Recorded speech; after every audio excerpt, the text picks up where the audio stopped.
Selamat pagi para siswa-siswi kelas 8 yang saya banggakan. Pada pagi hari ini kita akan mempelajari tentang masih kelanjutan tentang bunyi ya. Oke, semoga Tuhan beserta kita supaya kita bisa belajar dengan benar dan cepat paham ya. Oke, yang pertama kita lihat kuat bunyi. Kuat bunyi itu adalah bunyi yang bergantung pada amplitudo. Jadi semakin besar amplitudo, bunyi semakin kuat. Kalau kecil amplitudo berarti bunyi semakin lemah. Dan juga bergantung pada jarak. Kalau jarak makin dekat juga bunyi makin kencang kan, makin nyaring. Tapi kalau jarak makin jauh makin lemah, terdengar sayup-sayup gitu ya. Dan kemudian tinggi bunyi. Tinggi bunyi itu bergantung pada frekuensi. Jadi kalau kuat bunyi pada amplitudo, sedangkan tinggi bunyi bergantung pada frekuensi dari bunyi itu. Frekuensinya makin besar makin tinggi, kalau frekuensi makin kecil maka makin rendah bunyi itu. Lalu warna atau timbre bunyi. Nah, warna atau timbre bunyi ini itu bergantung pada apa? Pada perbedaan pola pita suara. Pola pita suara pada manusia ya, pola pita suara. Pada alat-alat musik juga beda-beda kan, nada do pada gitar dengan nada do pada biola atau pada pada piano atau organ beda ya. Nada sama frekuensinya tapi warnanya beda. Oke. Lalu bunyi itu merupakan energi juga, energi ya. Maka dia mempunyai daya. Intensitas bunyi itu adalah daya bunyi tiap satuan luas. Sehingga satuan intensitas bunyi itu adalah watt per meter pangkat 2. W per M kuadrat. Intensitas bunyi bergantung pada amplitudo dan jarak juga. Ya, bergantung pada amplitudo dan jarak. Oke. Lalu kemudian layangan. Kok bunyi ada layangan itu maksudnya apa?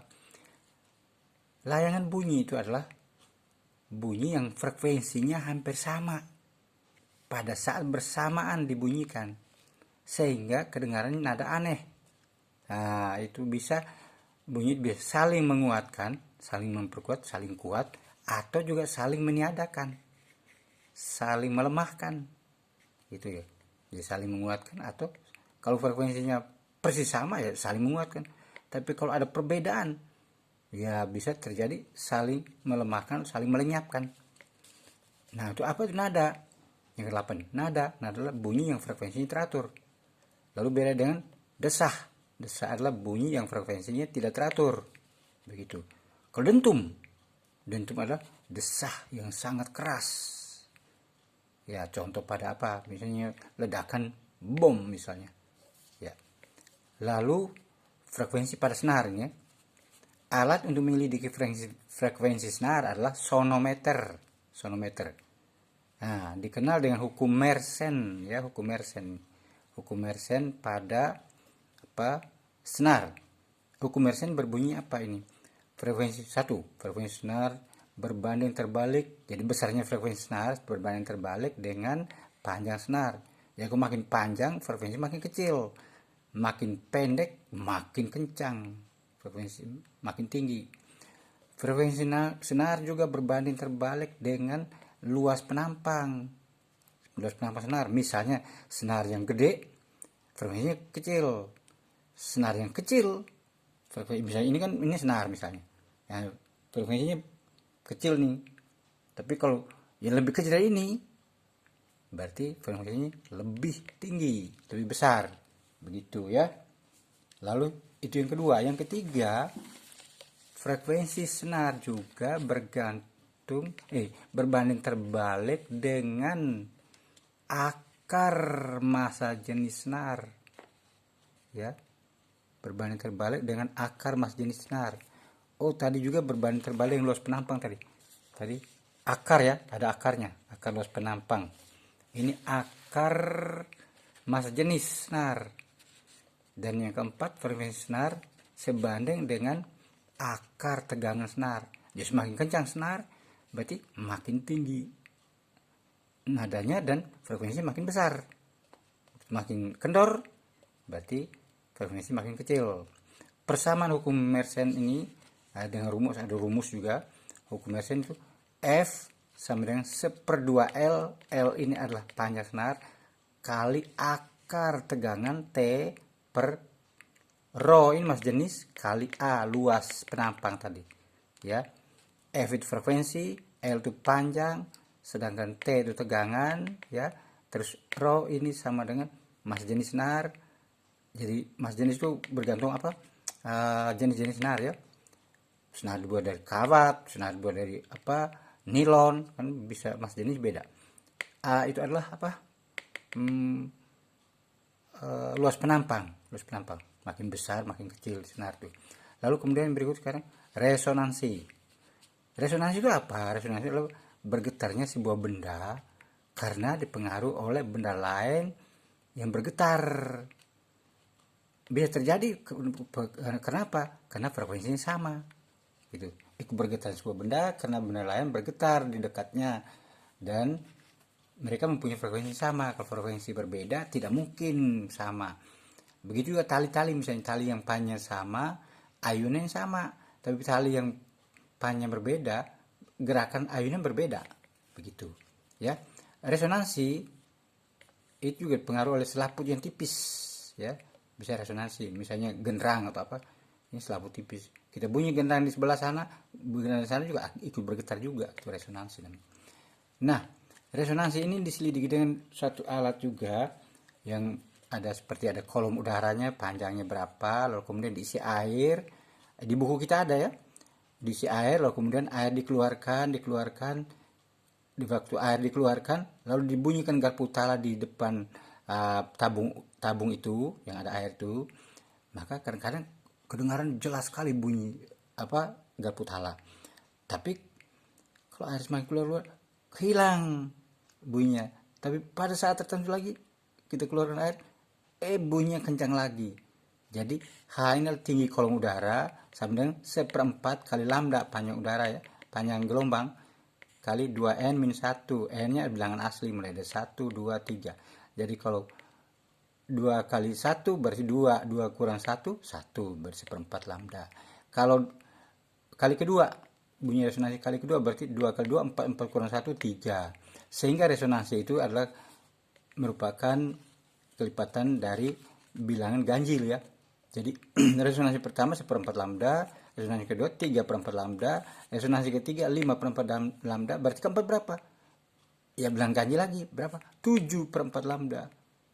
Yang kelima berapa? Habis 7, 9/4 lambda, begitu, ya. Manfaat resonansi apa?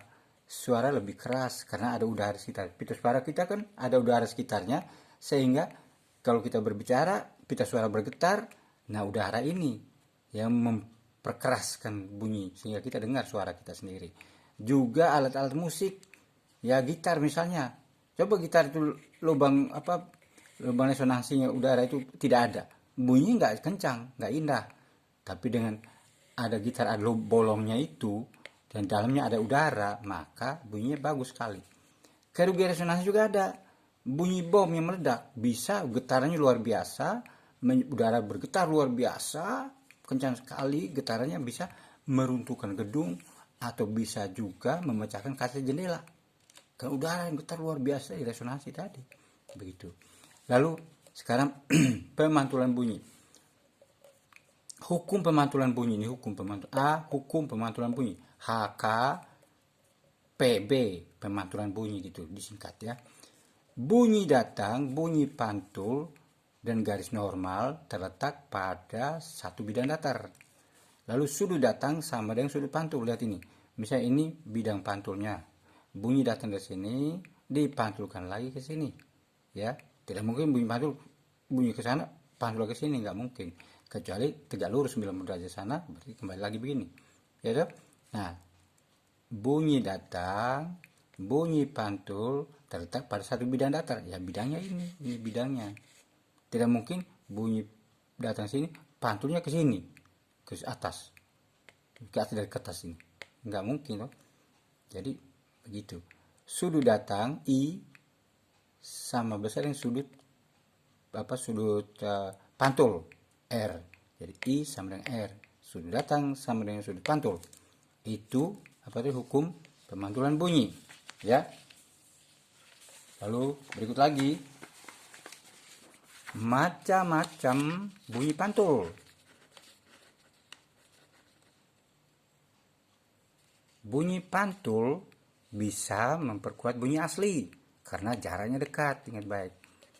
Jadi bersamaan kembalinya sehingga bunyi kencang banget. Misalnya kita masuk di suatu gedung, karena dinding dekat, suara kita kan makin besar gitu, makin kencang. Bunyi pantul memperkuat bunyi asli. Lalu gaung atau kerdam, bunyi pantul yang terdengar hampir bersamaan dengan bunyi asli sehingga bunyi asli tidak jelas. Ini jarak kurang lebih 25 sampai 30 meter ini. Nah, itu ya. Jadi bunyi yang pantul yang hampir terdengar hampir bersama dengan bunyi asli. Itu adalah gaung atau kerdam. Di gedung-gedung bioskop dan segala macam itu, gedung rekaman studio juga ya seringkali terjadi gaung itu. Maka cara mengatasi gaung, dinding diberi wall atau kapas atau karton atau gabus atau karet busa, ya, supaya diredam gaungnya itu, ya. Lalu gema apa tuh? Bunyi pantul setelah bunyi asli, jaraknya jauh ini pasti, ya toh, sehingga kita teriak hei, baru hei lagi begitu. Nah, itu berarti bunyi pantul terjadi setelah bunyi asli, maka dengarannya jelas. Manfaat bunyi pantul, untuk menghitung kedalaman laut. Lalu ada survei geofisika, ya, bunyi dihajar ke dalam bumi, di mana di sana ya dari gelombang yang kembali orang bisa tahu itu, di dalam ada minyak atau tidak dalam bumi itu, ya, ada barang tambang atau tidak. Lalu efek Doppler, apa itu efek Doppler?